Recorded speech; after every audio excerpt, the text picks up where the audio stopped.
Two brothers, immense wealth, lavish lifestyles, and a dark, horrifying secret that's been hiding in plain sight for over 2 decades. This isn't just a crime story. It's a scandal that's rocking the world of high society, luxury real estate, and those who believe that money can buy anything, even silence. Welcome to Crime Bites. I'm your host, Carrie Drobin, former prosecutor and capital defense attorney. And today, we're diving into the empire of the Alexander brothers, their alleged sex trafficking ring, and the eerie similarities of their case to the hip-hop mogul Sean Diddy Combs. Are the Alexander brothers the new Diddys? Two brothers known for brokering billion-dollar real estate deals for the ultra-rich, accused of something far more sinister.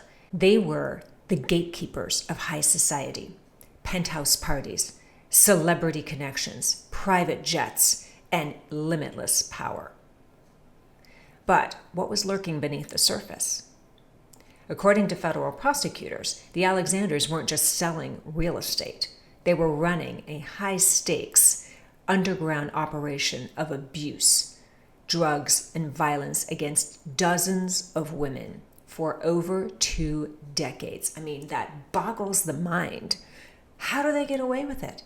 Right? Until finally one woman was brave enough, courageous enough to come forward. And just like that, the house of cards collapses. So, how did they stay in hiding for so long? That's the question that everyone's asking, right? Blows the mind, right? Simple. It's power, influence, silence. It's like a scene straight out of The Wolf of Wall Street. They lived with unchecked privilege. Their wealth was insulated them from scrutiny, and they surrounded themselves with an army of enablers. Party promoters, bodyguards, even paid off victims willing to stay silent.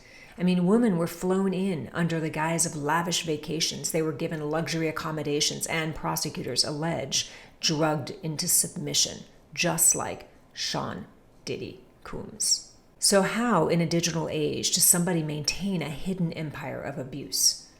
Unlike in past decades, where crimes like these would go unnoticed, social media and digital surveillance make it nearly impossible today to cover that up. But the Alexanders allegedly did for over 2 decades. How did they do it? They did it by forming their own system, right? They used their own security firm. They controlled the narrative. They scrubbed damning evidence. They manipulated victims. They ensured that their crimes remained buried beneath layers of wealth and deception for decades.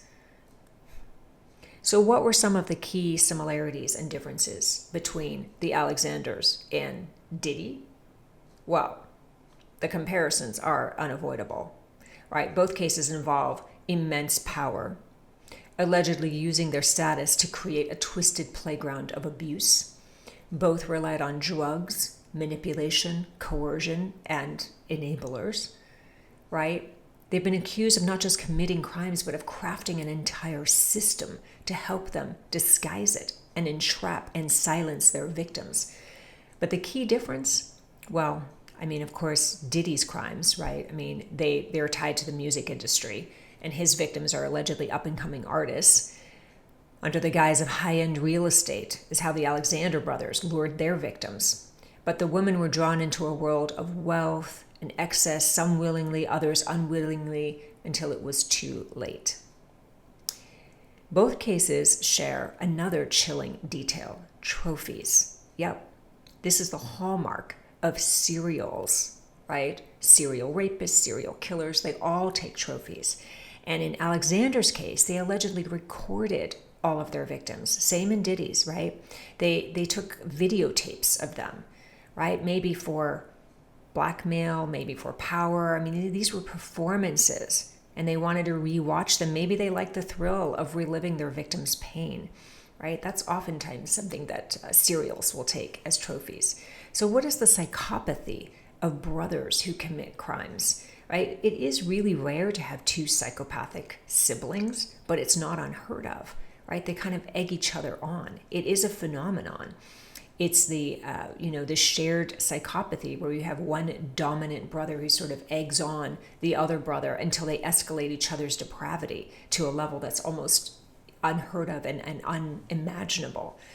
But unlike a serial predator, they sort of feed off of one another, right? They bounce off their ideas. I mean, think about how disturbing that is, right? I mean, here are the Alexanders. They're growing up wealthy, and privilege probably insulated them from a lot of repercussions because you can sort of buy your way into anything, including buy your victim's silence. I mean, they're classic signs of psychopathy in these cases, right? Where they have lack of empathy, they have no remorse for their victims, they don't care how many, the bodies that pile up.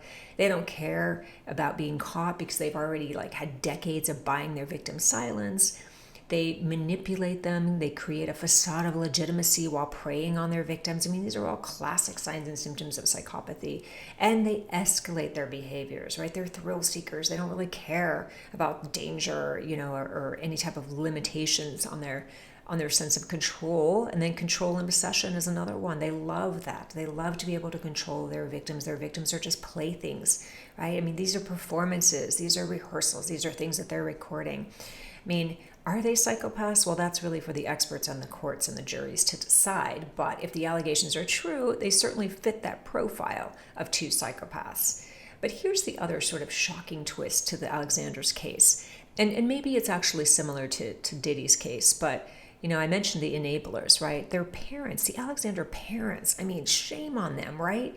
I mean, they are worth over $1 billion, and reportedly they offered the judge $1 billion in bail to get their Alexander brothers out of jail so that they could spend their time on house arrest and in, you guessed it, a penthouse with an oceanside view. Right? According to the parents, this was going to be something that was, really necessary for their sons in order to help their defense. I mean, it's not only disgusting, it's shocking, and it just sort of characterizes the narrative that's been going on in this case and why the Alexanders have gotten away with it for so long, right? I mean, I'm not kidding. Beachfront view. The Alexanders now sit in the same detention center as Diddy, right? How ironic is that? Awaiting trial for charges on sex trafficking, battery, and conspiracy. Their potential sentence, life in prison, which they so deserve, right? If I was their defense attorney, I would be cringing right now, right? They have the mountain of evidence against them, a victim who's come forward, and hopefully more will have the courage to come forward. And the question remains, if justice is going to finally catch up to these Alexander brothers. If I was their defense attorney, I would beg for a plea, something to mitigate that life sentence. If you have any information at all about this case, or if you yourself are a victim, I encourage you to call authorities at 1-800-225-5324, because no matter how powerful the person is, no matter how many connections, the truth has a way of coming out, and it really needs to in this case. Thanks for listening. If you liked what you heard, please like, share, and subscribe to my channel. It helps me grow and bring you more crime bites. Stay safe, and above all, stay informed.